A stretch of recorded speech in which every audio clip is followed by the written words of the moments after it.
Why the galaxy feared humans so much, they outlawed them from war. In the 192nd year of the Concord, a junior logistics officer who had never been authorized to hold a weapon made a decision that broke an empire. By the time the war was over, his name had been redacted from public record, his unit had been disbanded by treaty, and 184 years later, his species was still legally forbidden from participating in any organized galactic conflict. This is the story of Treaty Article 7, the law that did not just end a war. It made the galaxy afraid of the species that won it. Before we go further, tell me where in the galaxy you are listening from, and consider subscribing if you want more stories the archives tried to bury. There is a particular kind of fear that does not announce itself. It does not arrive with fleets on the horizon or sirens in the cities. It arrives quietly in the language of law.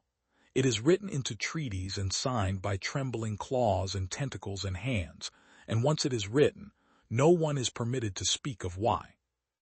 In the long history of the galactic Concord, no species has ever been outlawed from war. Not the core, who fought with neurotoxin clouds that boiled the lungs of their enemies. Not the Threshen, who turned their own dead into ammunition. Not the Vathan hegemony itself, which once enslaved 12 civilizations in a single standard year. All of them, every one, are permitted under Concord law to raise armies, sign alliances, and defend their interests. Only one species is forbidden. Only humans. The law that forbids them is called Treaty Article 7. It is one paragraph long. It is still enforced across 400 star systems. And the reason it exists, the reason it was written in 41 hours by terrified diplomats in a chamber where the lights would not stop flickering, is the subject of every sealed file in the War Memory Vault on Velshar Prime. My name is Tavin Merkashal. I am chief archivist of that vault. I am the only being currently alive who is cleared to read the unredacted version of what happened at Carinth Prime. And what I am about to tell you, the Concord would prefer you did not hear. The Concord Wars began 192 standard years ago, when the Vathan hegemony pushed into the outer spiral. The Vathans were not like the rest of us. They were not individuals in any meaningful sense. They were a hive, a single distributed intelligence spread across trillions of bodies, coordinated by a biological communication network that the rest of the galaxy called the Hive Link. A Vathan soldier did not think for itself. It did not need to. The Queen Mother thought for it, and so did every other soldier in the swarm, and they all thought the same thought at the same instant. This made them, in conventional terms, unbeatable. You could not surprise them because what one of them saw, all of them saw. You could not deceive them because what one of them suspected, all of them suspected. You could not exhaust them because they did not feel fatigue as individuals. They were not an army. They were a single creature with 10 billion bodies, and it had decided to eat the outer spiral. 6 species formed an alliance to stop them. The Velshari, my own people, contributed strategic planning and long-range artillery. The Korathi contributed armored infantry. The Senin contributed naval power. The Drekin contributed cyber warfare specialists. The Lumer contributed medical and engineering corps. And then there were the humans, who had joined the Concord only 30 years earlier, and who were assigned, by unanimous vote of the other 5 species, to logistics, sanitation, and corpse retrieval. It was not meant as an insult. It was meant as a kindness.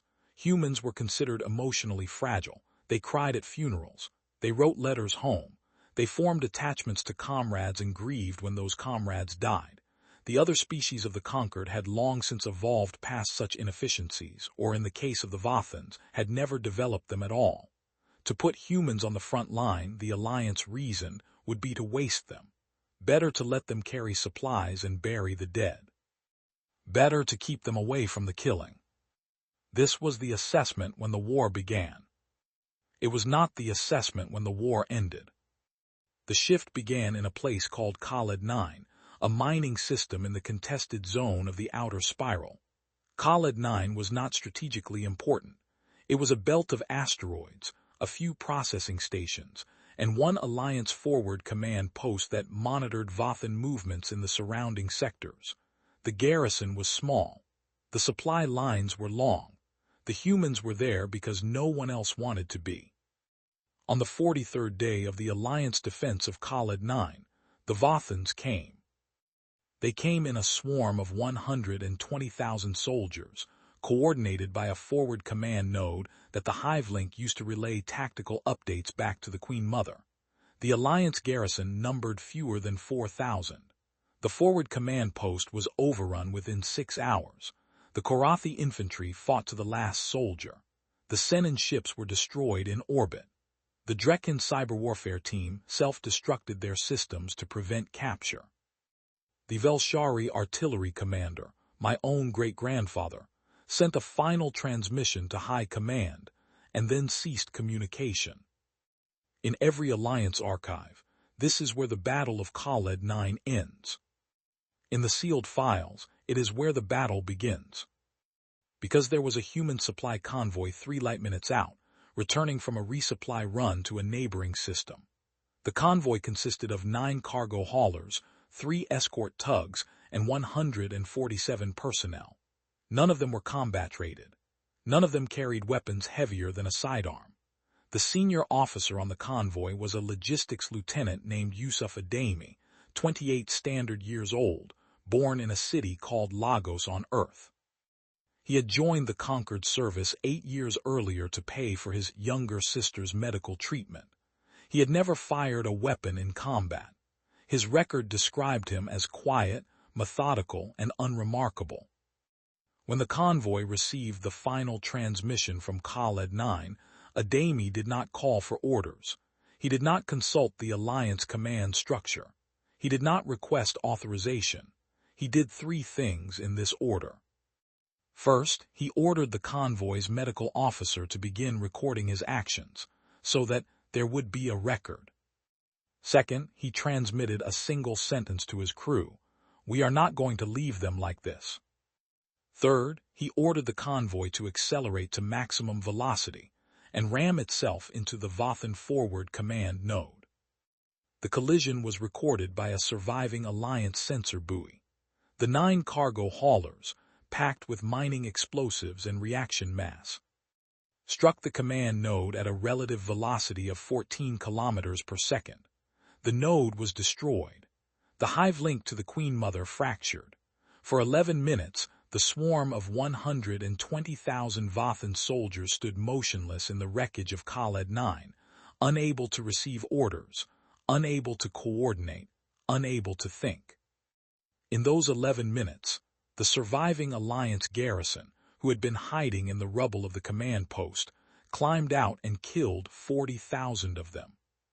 When the hive link reconnected, the Vothan swarm withdrew.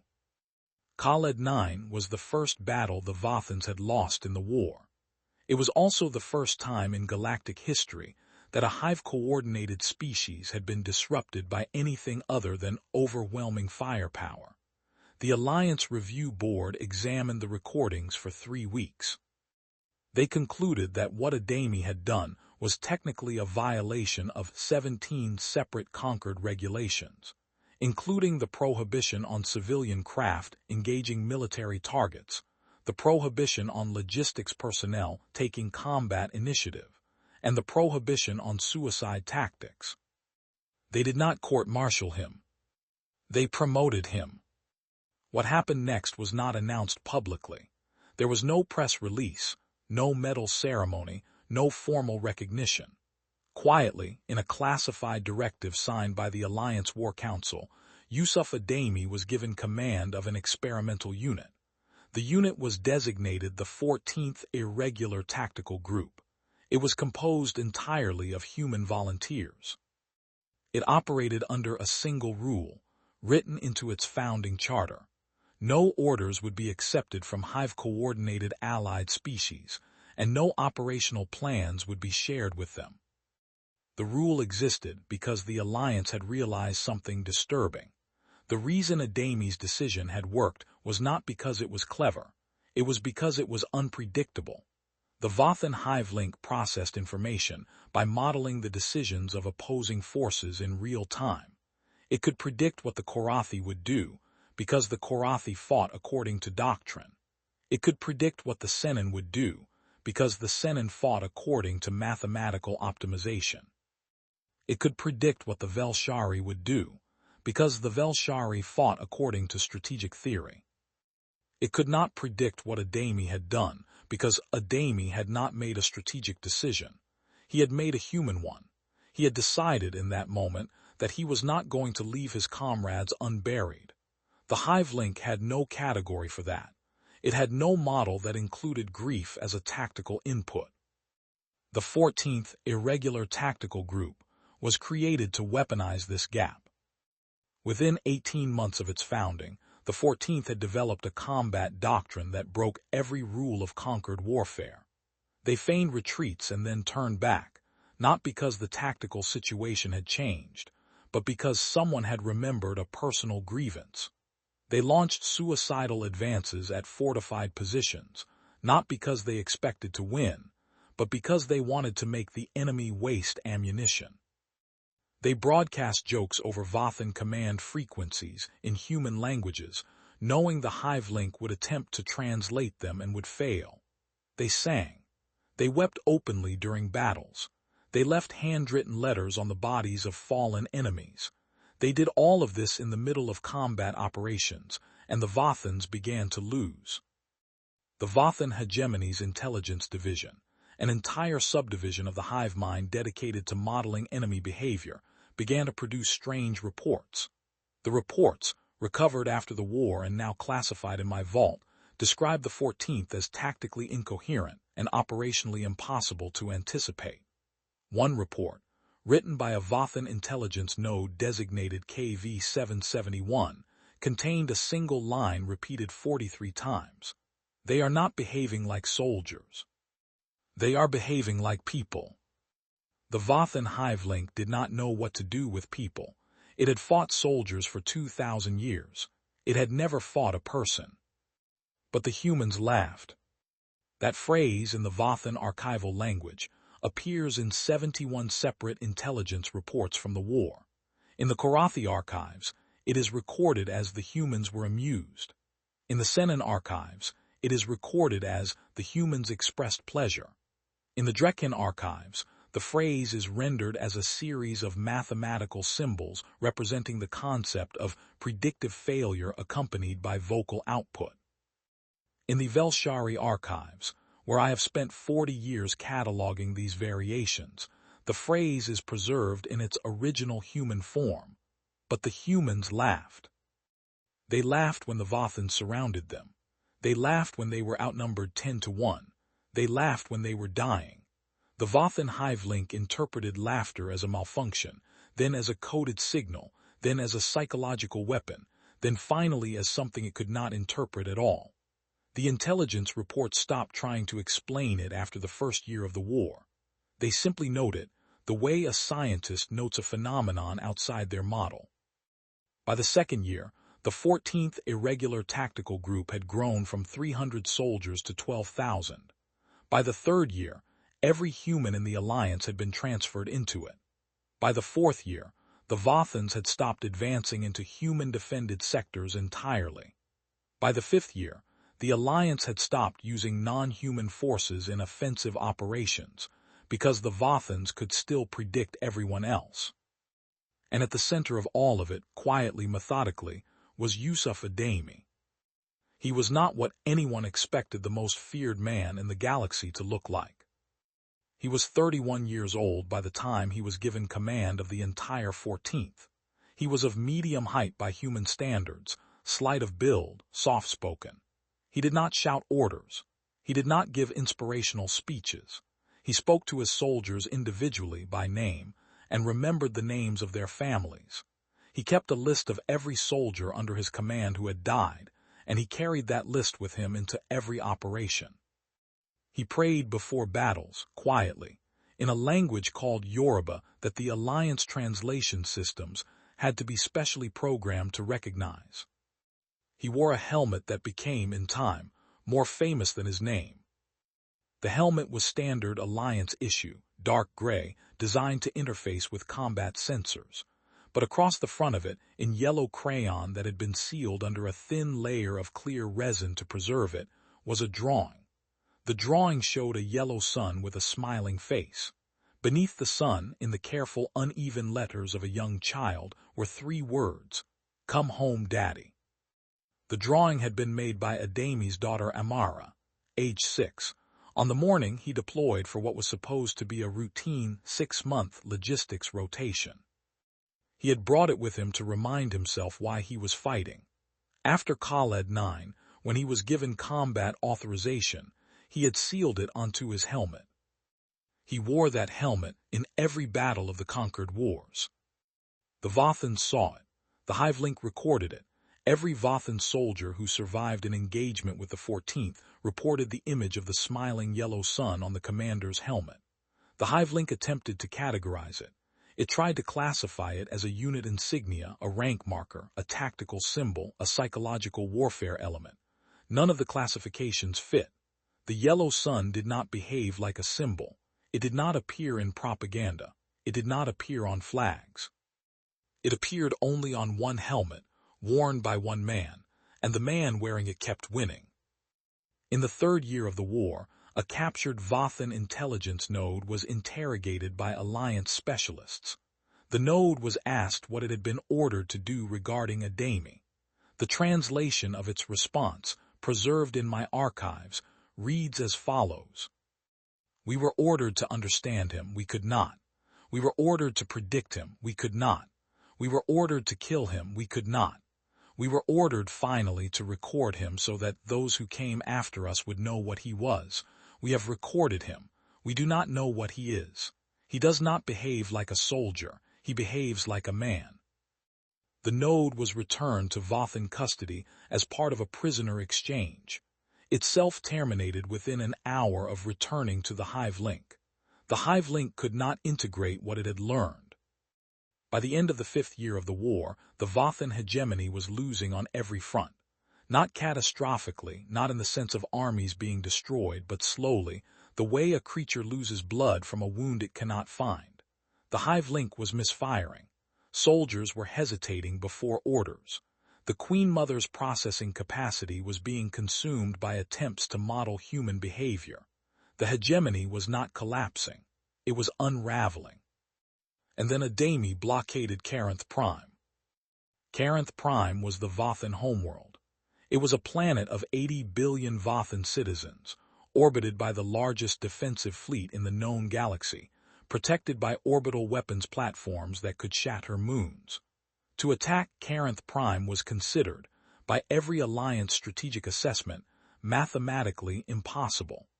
The forces required to breach the system's defenses would be larger than any fleet the Alliance could field. The casualties projected for even a successful assault would exceed the entire Alliance military population by a factor of 3. Adami did not attack Carinth Prime. He surrounded it. He arrived in the system with a fleet of 41 ships, the entire space-capable strength of the 14th. The hegemony defensive fleet numbered over 200. By every conventional measure, Adami was outnumbered, outgunned, and outmatched by a factor that did not deserve to be calculated.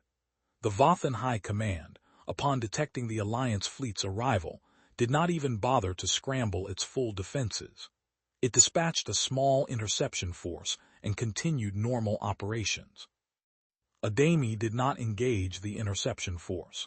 He positioned his fleet just outside the system's defensive perimeter, established a stable orbit, and began to broadcast. For 11 days, every Vothan in the Carinth system received the broadcast on every Hivelink frequency the Alliance had identified. The broadcast was not propaganda. It was not threats. It was not demands for surrender. It was in order. The recorded lullabies of human mothers singing their children to sleep, in 47 different languages. The drawings of human children, transmitted as visual data, 10,000 of them, collected from schools across Earth and the human colonies. Drawings of sons, of families, of pets, of houses, of birthday parties, of dreams. The names of every Vathan soldier killed by the 14th in 5 years of war, read aloud in human voices, one at a time. There were 240 million names. The reading took 6 full days. The voices of human children laughing. That was all. There were no weapons fired. There were no boarding actions. There were no demands.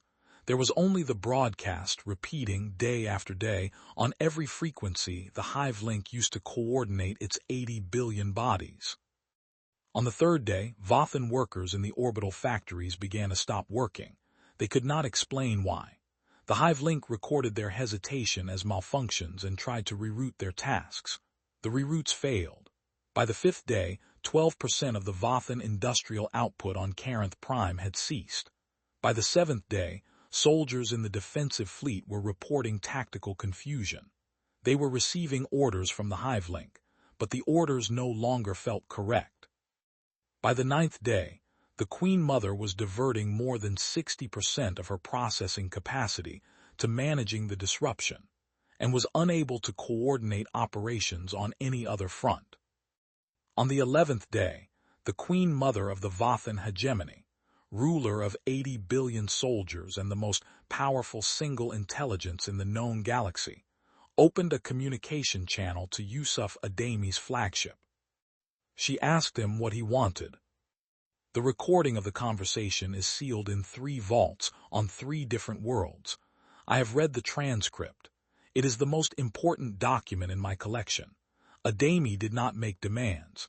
He did not threaten further action. He did not propose terms. He said, in his quiet voice, in the language of Yoruba that the Queen Mother had specifically learned in order to address him. I want you to stop. I want you to go home. I want my daughter to grow up in a galaxy where this does not happen again. I am very tired. I would like to go home too. The Queen Mother surrendered the Vathan hegemony within 4 hours. She surrendered without consulting her hive. She surrendered without notifying her military commanders. She surrendered because, after 11 days of listening to the broadcasts, she had begun to understand something that no Vathan had ever understood before. She had begun to understand what a person was, and once she understood, she could not continue to be what she was. The hegemony fragmented within a year. The hive link, no longer fully unified by the Queen Mother's will, broke into regional clusters. The Vathan species survived, but they were never again a single creature. They became, against their evolutionary design, individuals. Many of them did not survive the transition. Those that did formed a new civilization, smaller, quieter, and forever marked by what had happened. And the conquered convened. The convention to address the human question began 6 standard months after the surrender of Carinth Prime. It was held on Velshar Prime, in the chamber where my predecessors had once written the founding charter of the conquered itself. Every species was represented. The humans sent Adami, who attended in his combat uniform, with the crayon sun helmet placed on the table in front of him. The debate lasted 41 hours. 3 species moved to formally honor humanity. The Korathi proposed a galactic celebration.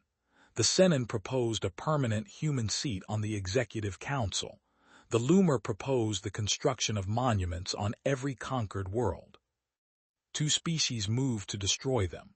The Drekhin, who had spent the war watching their cyber warfare models fail against human unpredictability, proposed a preemptive strike on Earth and its colonies before the humans could turn their tactics on the conquered itself.